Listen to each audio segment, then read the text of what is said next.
All right, the 100th episode. It's been a little bit of a journey doing this podcast, starting from scratch. So for the 100th episode, I think I'll do a kind of comprehensive overview of many of the ideas, many of the core ideas that were talked about and brought up in the podcast itself. And then also near the end, talk a little bit about what I see the future of the podcast to turn into. So stay tuned for that. But really, when I started this podcast, I had a pretty clear goal of exploring the topic of automation and how it is impacting jobs now and in the future. But specifically, whether the kind of large, well-known fear of technological unemployment was really upon us, like many of the impactful books like The Second Machine Age, Rise of the Robots, or even Robots Will Steal Your Job, but That's Okay, and many others were saying. Or whether we were living through a continuous state of creative destruction, where old jobs were made obsolete, but gave rise to new ones at roughly an equal rate over time. So over the last 99 episodes, through both the solo presentations like this one, as well as the numerous expert interviews, I really think that the question has reached a kind of pretty decent understanding. So that's why I wanted to have this episode as a kind of wrap-up, focusing on the main points that were discovered, and then also discussing the future of the podcast. But really, to start off with, I really want to reframe the need of the podcast again. So why is technological unemployment important, and why even look at this topic in the first place? So firstly, I think why this issue is so intriguing for so many people is because even if you aren't working in a field dealing with robotics or automation on a day-to-day basis, you will still come into contact with technologies or news of technologies and their possible impacts on jobs. It's kind of impossible to escape this idea. So a very visual example, of course, is that's been mentioned on the podcast a number of times, is the self-checkout machines in many supermarkets today that we are aware of or might even use exclusively. There's also news of autonomous vehicles and their trials that are starting out in new cities, or even short games where someone tries to guess which article was written by a human and which one was written by an AI. Then, of course, there are the occasional headlines showing such things as like fully automated hotels or restaurants or even warehouses opening in a new city across the world.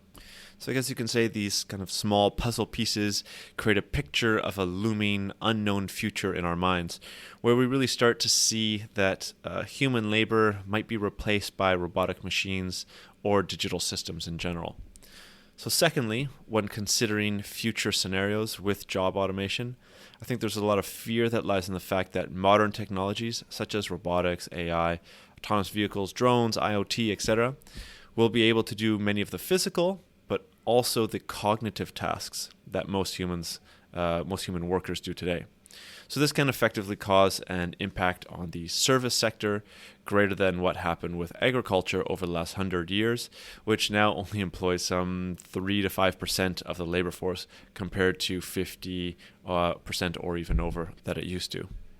The main problem with this, apart from the speed at which it is happening, is that a new sector might not require or need the amount of human labor as previous sectors did, even at the start of that new sector's emergence, because of the now physical and cognitive automation tools effectively replacing tasks traditionally done by humans. Classic examples of this are Instagram only having some 13 employees, though having roughly 300 million users before being bought for $1 billion, or even modern individual YouTube stars able to have millions consuming their content without elaborate production teams, or, as we've seen, the start of fully autonomous businesses are emerging that even if the founder were to walk away, the business continues without a hitch. So these cases are possible because they are using the current digital technologies that gives each individual more independent working power.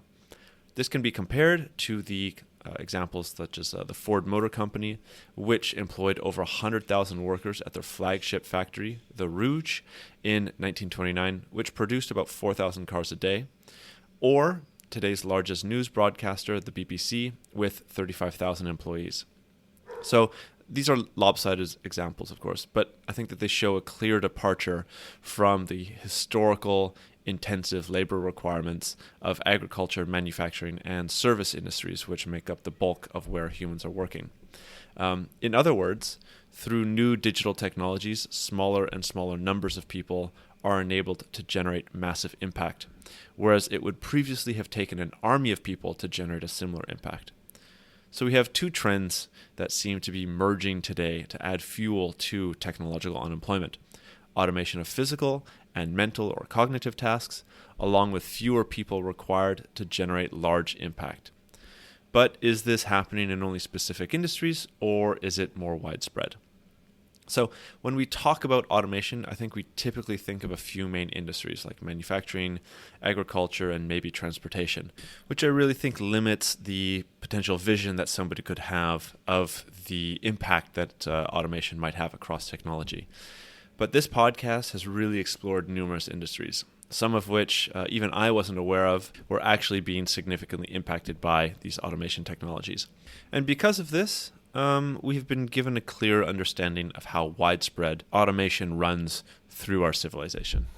So I think it's important to look at some of these industries, sectors, and how they are actually being impacted. So the first off, which was the main industry about 100 years ago, is agriculture.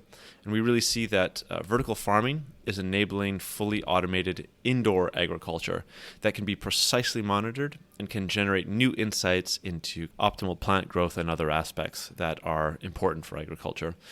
So though currently limited to a kind of select number of crops due to profitability constraints, it is expected that many larger crops can be fully cultivated indoors in the future.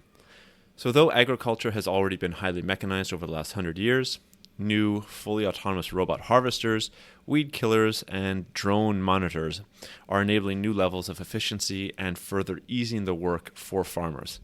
The trend is moving farmers further from the fields and more towards monitoring work, as we'll see is the same with many other industries. Manufacturing now has more intelligent robots that are able to sense when workers are nearby, slow down to avoid any harm, and also be programmed with simple movement commands instead of complex code. Smaller autonomous robots can move products around and, when in combination with other tools, can make entire production lines and warehouses independent from human interaction, which removes the need for lighting, heating, and cooling, and other human requirements, making overall costs significantly drop. Transportation obviously has the much-hyped autonomous vehicle, which plans to eradicate traffic congestion, accidents, road rage, and offers commuters an opportunity to be more productive, relaxed, or even consume more entertainment while they're being driven by their autonomous vehicle. The same goes for long-haul trucking, last-mile delivery, and even remote or outlier delivery needs through autonomous drone.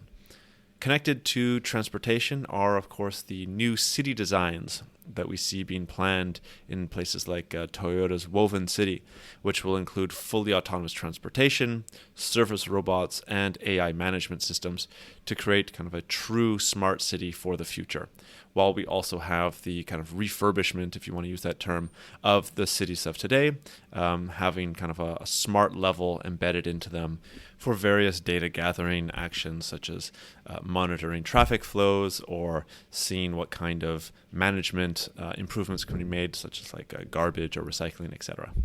And then we have healthcare, which is actually already being massively impacted with the ability to have remote surgery accessible to some rural communities that previously would have had to travel long distances to seek help, or in some cases would be unable to receive it at all. And then there are also the AR and VR systems, though not technically automating work, are substantially changing the way medicine is being taught, as organs and different kind of surgeries can actually be visualized and practiced on for the first time without the need for cadavers. Right? All of this can be done digitally. Automated drug discovery systems that have been talked about on the podcast before are reducing the friction of performing basic science. And of course, AI is bringing about new understandings on how to treat patients that were unknown before. But I think most interestingly is the ability to leverage AI for mental health and support the increasing kind of cognitive issues our fast-paced society is creating for our relatively primitive minds. And my personal favorite, the ability to grow organs from scratch, may actually revolutionize organ shortage, the donation of organs, even animal rights, and of course the kind of serious health issues that come up due to organ failure. I was then really actually quite amazed to learn about certain military applications of these fascinating technologies, both beneficial and of course potentially harmful. So the more obvious of those are, of course, the fully automated weapons, also known as slaughter bots, mostly associated to drones, but it also can be tanks and other type of military tools that could be given the decision to actually execute a kill on a human. The ethical issues, of course, are only outdone by the kind of sci-fi concerns that can be imagined. But the pushback and I think the campaigns created to go against these killer bots has been really heartening to see. And they've come up a number of times in the discussions that I've had on the podcast before. On the other side, though, using augmented reality technology to create a digital copy of an enemy fighter plane is really eliminating the need for a second plane to train with, saving fuel, maintenance, and training costs all around. And that goes to kind of the main benefit of AR tech being used in the military. It's really beneficial for training both before going into a war zone, but also helping soldiers coming back with potentially PTSD and other sorts of cognitive issues that you'd have from entering war. But moving on, artificial intelligence will, of course, shape into the most impactful technology when it comes to disrupting knowledge work in the next decade or so. But it is already doing so in the art and entertainment space. So algorithms are already known for writing short stories and news articles that can't be distinguished from human authors, as I mentioned before. But we are also seeing the emergence of paintings, music, AI agents in film, and AI-generated holographic dancers and entertainers, creating various forms of art and doing the work that has typically been reserved for the creative mind. And I think that we'll just continue to see more and more AI and kind of automation systems in general encroach into the entertainment or the creative spaces as the years go on. But relationships and social interactions are also arguably going to be changed as much as maybe even smartphones changed them over the last decade. With the advent of deepfakes and their constantly improving ability to mimic anyone online, I think we'll really start to lose the ability to trust all media forms, and especially any videos where ideas are communicated by known individuals. The political ramifications might actually outweigh any other impact here, where politicians could be made to say pretty much anything that are actually vastly contrary to what their platform is actually pushing. The same thing for any known public figure can happen, where enough video and audio has been generated to create a believable deepfake. That person can be made to say things that they normally wouldn't say, and with the technology improving constantly, it looks like it won't be possible to track or label this type of media properly to actually combat this, but that's for a couple of years at the very least. At a more intimate level, of course, sex bots risk to alter the dynamics of relationships, especially as more and more AI is actually built into the dolls and their discussion capabilities improve. As we have seen in the popular movie Her, which has been referenced a couple times, there are already people in China and Japan who are quote-unquote dating their AI companion, which is sadly really nothing more than a program on their phone. But switching gears, banking and finance are actually especially well positioned to be impacted by the blockchain and cryptocurrencies, which can remove the middlemen in several key functions, but are also at the top of the list for the use and employment of fully automated businesses where no human actor is needed once a program, or in certain cases, an entire business is actually turned on. Though still rare, with the growing abilities of AI systems, we will see more and more of these popping up over the next several years. And finally, coupled to all of these are the entirely new industries that are emerging, like new space and the metaverse, which have been discussed numerous times on the podcast, which not only use existing automation and digital technologies, but also offer an entire new space for businesses, jobs, and careers to be created, really reducing the net impact of job disruptions in other markets. So though this is really just a quick and cursory glance at many of the industries being impacted, many of the main ones being impacted, it is clear to say that the majority, if not all sectors of the world's economy are currently and will continue to be impacted by automation systems, as well as the people working in nearly every single job. So really, what are the consequences of this, right? So let's take a bird's eye view of what is happening here. Market capitalism in basic operation can be generalized as an interaction between owners, laborers, and consumers. Consumer demand generates the need to produce via the owners, which are the capitalists, who then employ laborers to perform the act of production. This cycle essentially originates with demand, and hence the real engine of the market is the interest, ability, and act of everyone buying in the marketplace. Therefore, the most critical necessity for keeping people employed, and hence keeping the economy in a state of stability or growth, is constant cyclical consumption. Technological unemployment actually works against this market efficiency to the extent that those unemployed workers are now unable to contribute to the needed cyclical consumption that powers the economy, since they have lost their purchasing powers as consumers. If there is no one-to-one job loss to job creation process unfolding in the modern world, or if it is cheaper to employ machines to do human roles, how do we then get spending money to humans who have now been removed from the labor force due to those very machines? How can the machines continue to produce without the quote-unquote fuel of monetary circulation?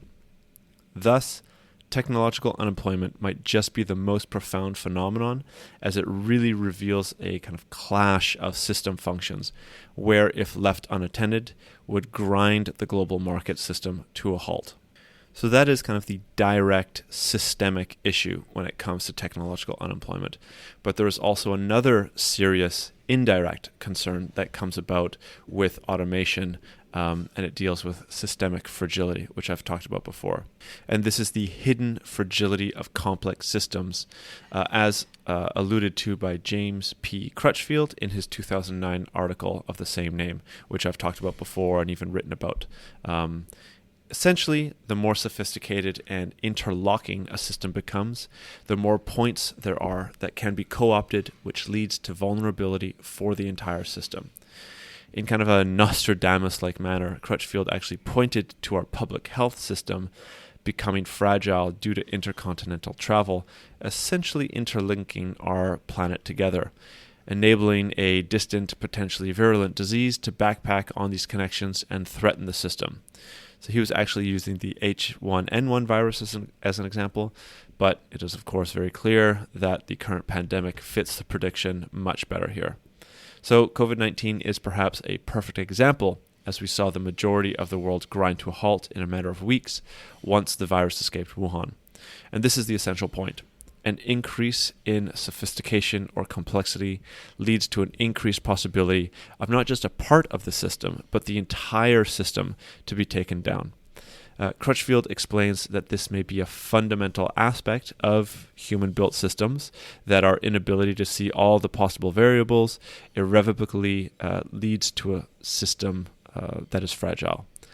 And my main concern is the speed at which these technologies have been implemented in every industry in our modern society is actually building up a dramatic systemic risk. Now, I am personally, of course, if you've been listening to the podcast long enough, in favor of automation technologies being introduced. I think the arguments made for their use have been justified, especially in light of how most have been successful in helping out with the problems resulting from the pandemic or combating the virus directly. However, as these benefits continue to be known and shared, the scale of implementation will also increase. And again, though entirely justified, it is possible that adoption of all of these automated technologies is actually opening us up to various, even unknown forms of risk by making our global system more fragile. So what, if anything, can be done, right? What are the mitigations to these problems? To start with, and this is kind of one of the main insights that I think that the podcast has done a really good job of bringing to the surface, is that technological unemployment, where entire jobs will be replaced by AI, robots, or other machines, is actually happening very rarely today. So technical limitations make it challenging, but more often than not, there are actual cost limitations which prohibit a company adopting a robot or full AI system, as human workers are still generally cheaper, but also more versatile and an overall better investment than the alternative. What we do see now is that automation is taking over certain repetitive or boring aspects of tasks, of jobs, oftentimes freeing up an employee to do more sophisticated or cognitive-based tasks. A good example are the collaborative robots that I mentioned before, typically used in manufacturing, that are slower and safer and can do one action like bring an automotive part to a human worker from a conveyor belt, but it is actually the human that needs to attach and then do the mental task of double checking and assessing that the part fits properly on the vehicle. So the monotonous task of picking up and moving the part back and forth is automated, but the more challenging task of placement and assessment is done by the human still. And in the cases where humans are being fully removed, like in certain transportation sectors, the previous drivers, for instance, are now in a central monitoring hub, making sure multiple vehicles are functioning normally. So the job has actually transformed rather than being fully eliminated.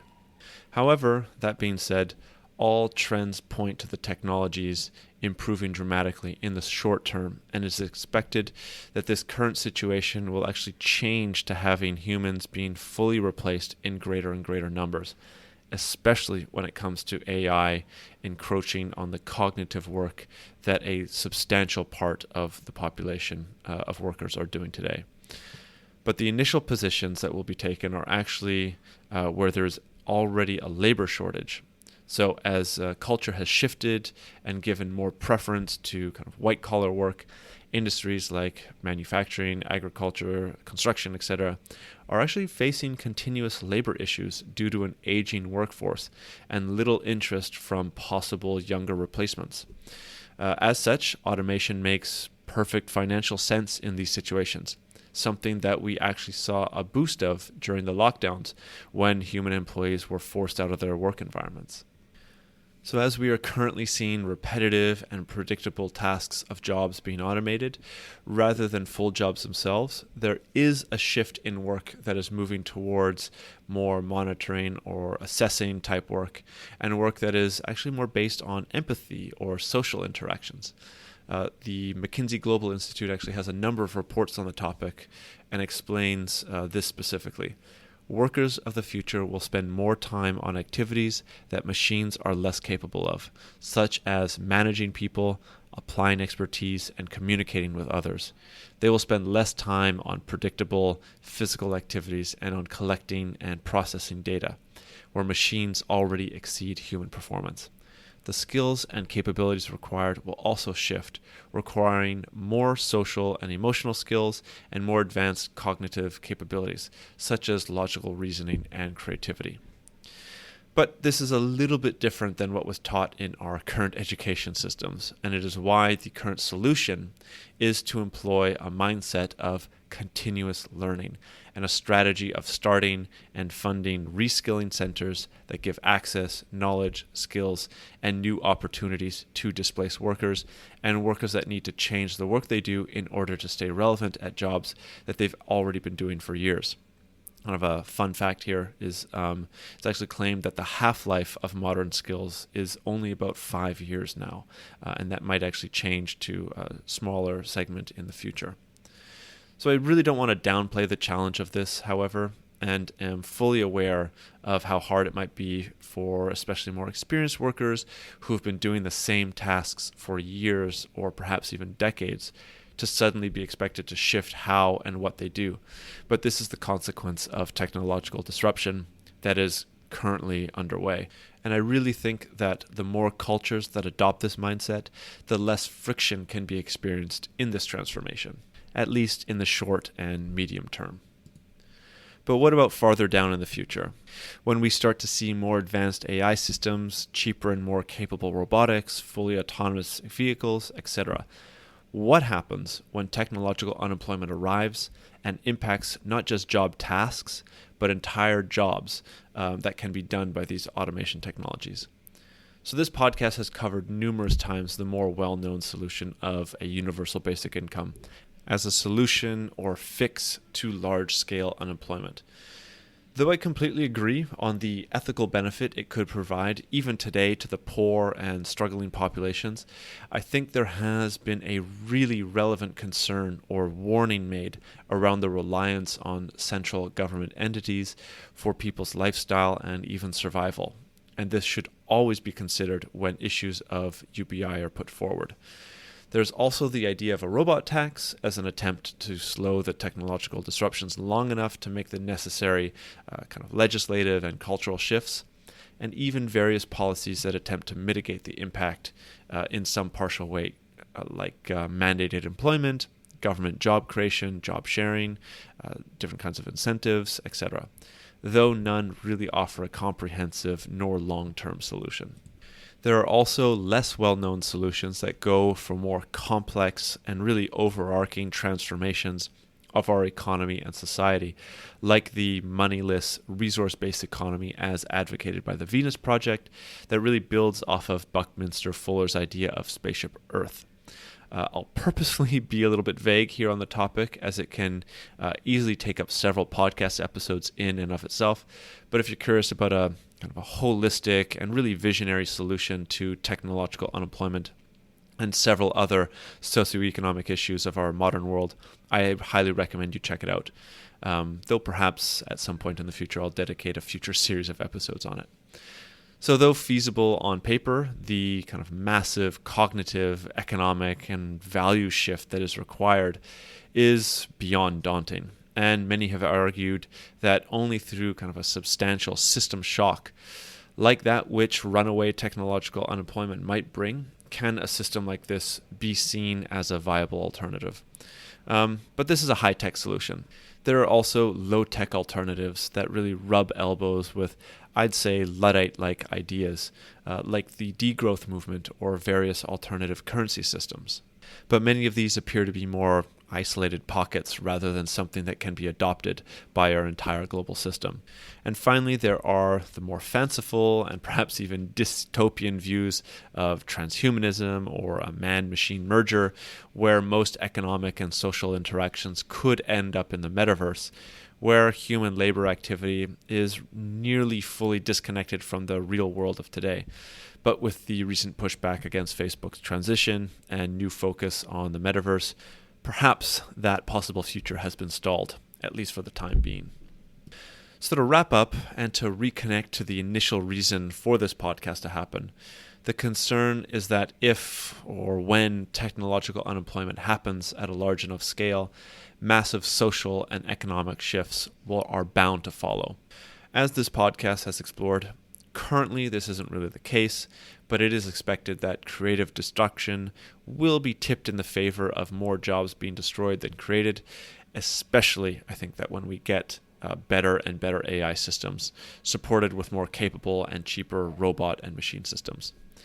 But throughout the course of the discussions, interviews, and research done for the podcast, I really think that an organic shift towards understanding what future impact the vast array of other emerging technologies will have on our society and economy has come about.